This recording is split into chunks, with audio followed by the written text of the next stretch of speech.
மலர்ந்த பசுமையான மரங்கள் சூழ்ந்த அமைதியான ஏரியில் டெய்ச்சி என்ற வாத்து வாழ்ந்தது.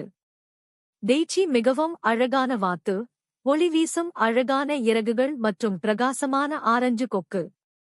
ஆனால் அவளுக்கு ஒரு குறைபாடு இருந்தது, அவள் மிகவும் பேராசையாக இருந்தாள்.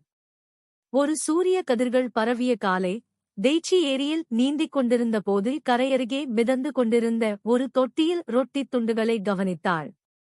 அந்த தொட்டியை அன்பான விவசாயி வைத்திருந்தார், அவர் அடிக்கடி வாத்துகளுக்கு உணவளிப்பார்.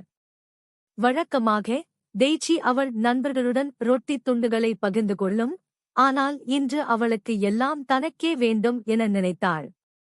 டெய்ச்சி விரைவாக தொட்டியருகே நீந்தி ரொட்டித் துண்டுகளை முடிந்தவரை உண்டாள். மற்ற வாத்துகள் பகிர்ந்து கொள்ளுமாறு அழைத்தாலும் அவள் காது கொடுத்து கேட்கவில்லை. எல்லாவற்றையும் உடனே தானே முடித்துவிட வேண்டும் என எண்ணியது.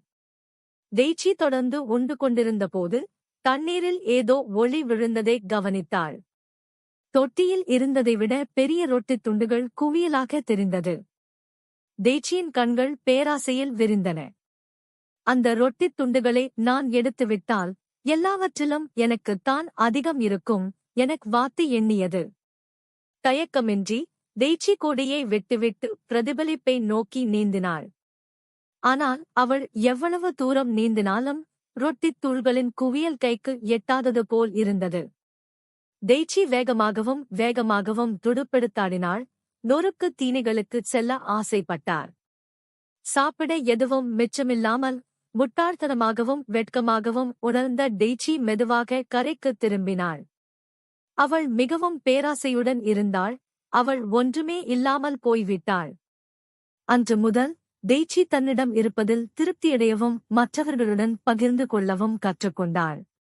டெய்ச்சி தான் இழந்ததைப் போல மற்றொரு கூடை ரொட்டித் தூளைக் காணவில்லை என்றாலும், பேராசை மற்றும் தனிமையில் இருப்பதை விட பகிர்ந்து கொள்வதும் அன்பாக இருப்பதும் சிறந்தது என்பதை அறிந்த அவள் மகிழ்ச்சியாகவும் தாராளமாகவும் மாறினாள்.